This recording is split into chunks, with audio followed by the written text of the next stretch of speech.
भारत की है। एक महात्मा मांडव्य ऋषि नाम के थे। वो हाथ उठाकर ऐसे, पहले बहुत कठिन तप संतों को करना पड़ा। कलयुग है तो अब तो नाम जप से ही काम, मंत्र जपो, नाम जप। दाहिने पैर के अंगूठे केवल पूरा शरीर का भार रखकर हाथ उठाकर मंत्र जप। उसी राज्य में कुछ चोरों ने राजा के यहाँ चोरी की। राज कर्मचारियों ने पीछा किया, उनके आश्रम में गए और आश्रम में छुप गए, इस भाव से कि महात्मा के आश्रम को देखते ही राज कर्मचारी वापस चले जाएंगे कि यहाँ कैसे चोर छुपे हो। पर उनकी दृष्टि पड़ गई घुसते देख के। अब वहां गए तो माल सहित पकड़े गए। तो उन्होंने सोचा कि महात्मा ने ये नाटक कर रहा है, चोर रखता है और चोरी करवाता है। तो उसी अवस्था में मांडव्य ऋषि को भी ले गए और राजा के सामने पेश किया कि समस्त चोरों को पकड़ लाए तो उनका सूली की सजा दे दो। सूली की सजा बड़ी भयानक होती थी। एक भाले जैसे यंत्र में ऊपर से सीढ़ियों से ले जाकर उसे छोड़ा जाता था। गुदा द्वार से वो जितना घुस जाए भाले जैसा, अब उसी में टंगा है। अब प्राण शक्ति जितनी उसकी हो, जितने मिनट जिए, जितने घंटे जिए, कोई कोई घंटों जी जाता था, रक्तस्राव हो रहा है, तड़प रहा है। अब वो केवल एक सूली ऐसे लंबी ऊपर से छोड़ दिया और गुदा द्वार में जितना घुस गया यहाँ तक, अब वो तड़प तड़प के बड़ी भयानक मृत्यु होती थी। महात्मा को भी ऐसे किया। वो तो साधारण जीव थे, सब मर गए। जो इस सूली गई गुदा द्वार से अंदर सुचेतना जागृत हुई, लगाया पद्मासन, उसी पे बैठ गए सूली पे। अब ये तो योगी थे। अब वहां वधशाला में तब जाया जाता है जब दूसरा कोई राजा है तो 2-4 रोज तो हो ही जाते थे अपराधी। तो दूसरे दिन उतारने गए तो वो तो सब मरे थे और ये पद्मासन में बैठे थे। भाग के गए राजा से बताया। राजा ने कहा ये तो बड़ा अपराध बन गया, कोई ऋषि आ गया। उन्हें वे क्यों नहीं बताया ऋषि? अब आगे गौ करके, ब्राह्मण करके मर्यादा थी कि गौ ब्राह्मण सामने है तो दया कर देते थे ऋषि जन, फिर साप नहीं देते थे। पहले बड़ा पावर मंत्रों का होता था।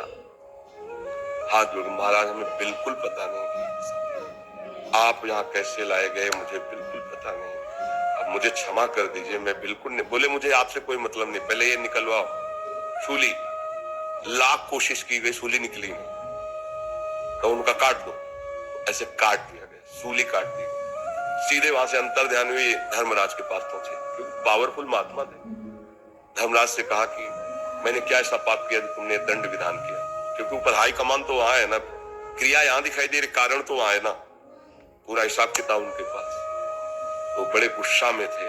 उनका गुस्सा मत रहिए महाराज, आप देख लीजिए। जैसे अपने है ना कि रिवर्स करके फिर वही सीन चला के दिखा दी टीवी में, तो वहां उन्होंने सीन दिखाई।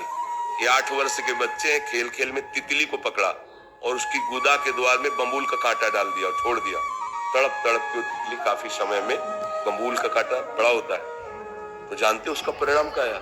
सूली उनके गुदा में डाली गई महात्मा होने पर भी। अच्छा, गुदा से कांटा निकाला नहीं तो सूली निकली नहीं।